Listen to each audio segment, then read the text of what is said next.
Hello, hello, hello. Hello, hello, hello.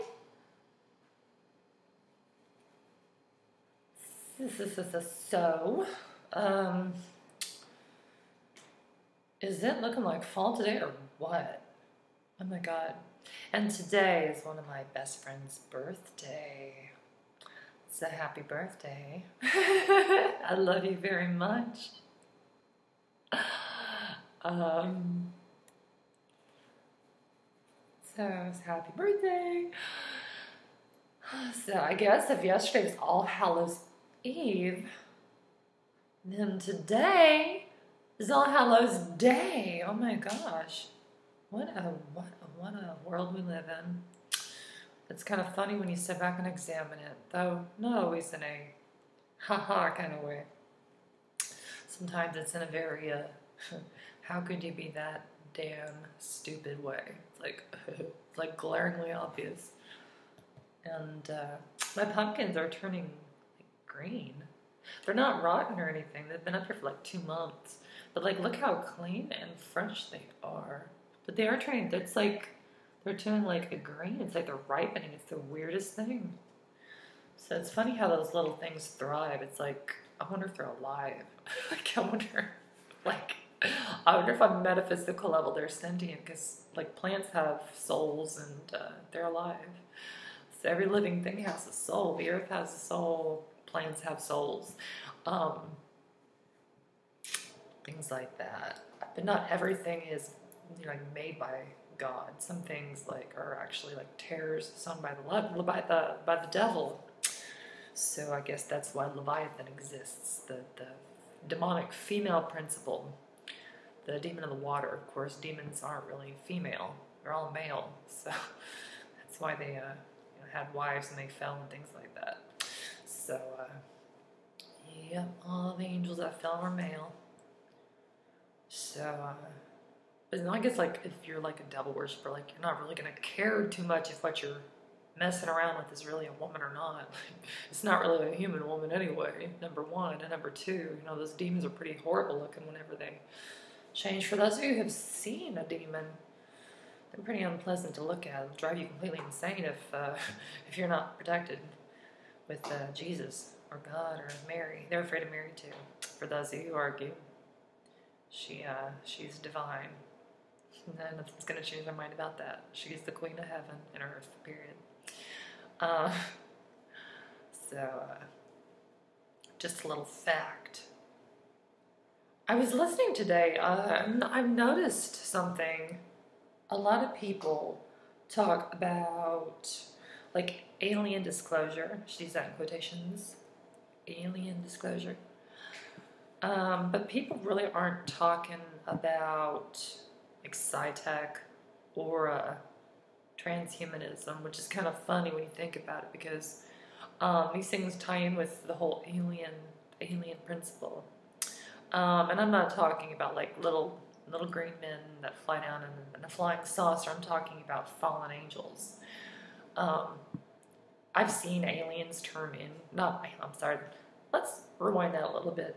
Okay, I've seen demons turn into aliens.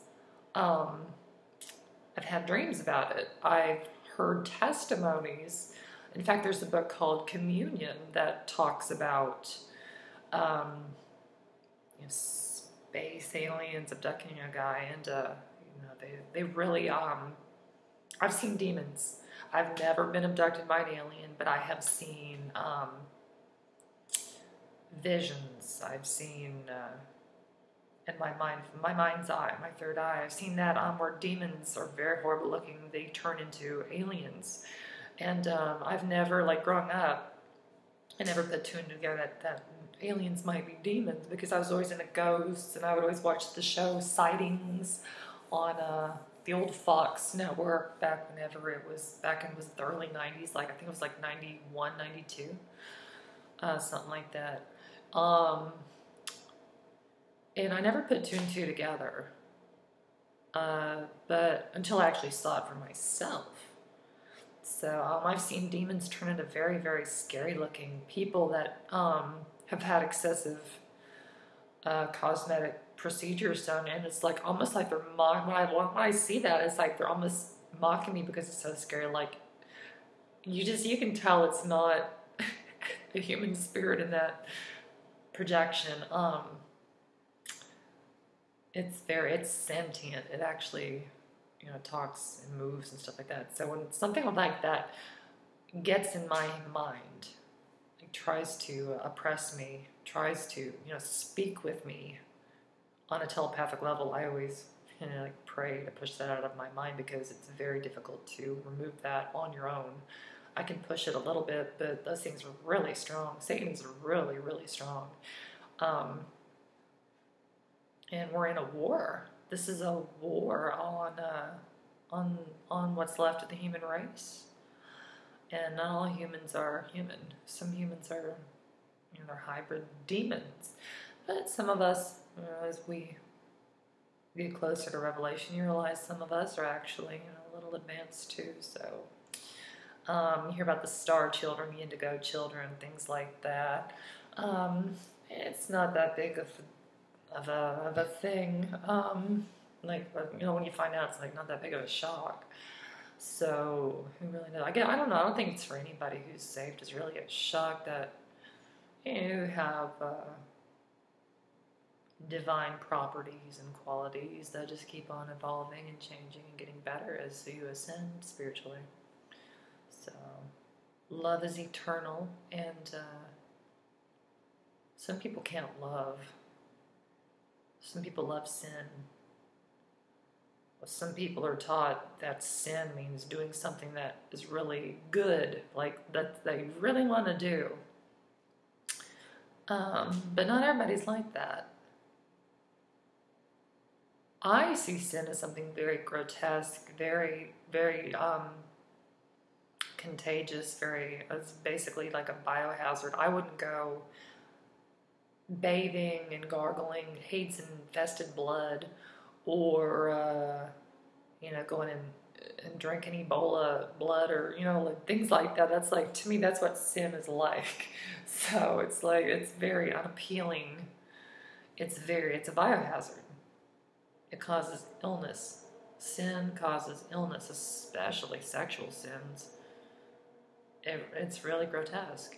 It's like the worst. It's like some people think, oh, well, it's lesser and blah, blah. No, it's one of the most vile sexual sins. It's the most vile. Sex is made to, for one man and one woman. It's made to create babies between one man and one woman. That's like the natural order of things.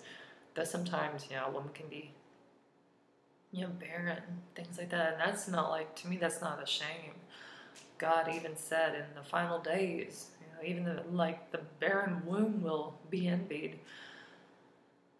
So, things like that, I was reading a comment today, and it had to have been the devil in disguise. Just the way it's worded. I saw one today, which was totally unprovoked, really. And he was talking, he's spewing a lot of filth and a lot of nonsense. So that's always a sign of demonic affliction. A religious aversion to Catholicism, that's a big sign right there. I just speak from experience, I know what I'm talking about. Religious provocation. I wouldn't even say I would say Judeo-Christian provocation. Sometimes getting a headache when somebody's talking because they're lying. I know when somebody's lying, I start getting like a throbbing headache, like on my temples. That's a dead sign. That has never failed me. The whole headache symptom. I don't normally get headaches for no reason, so that's a sign something's wrong too. If I start getting a really odd headache that just throbs and pulses. I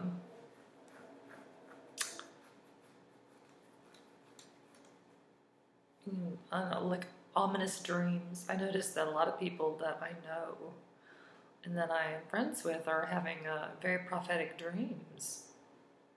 And I used to kind of like, it was few and far between, but now it's like that's all I hear about, people having dreams. And it's weird because the dreams, they start coming true. So it's really interesting. That's why it's a joyous time, the end times. The fact that we don't have to fight this war anymore, that we get to ascend to the perfect society, the perfect civilization. The fuck is this?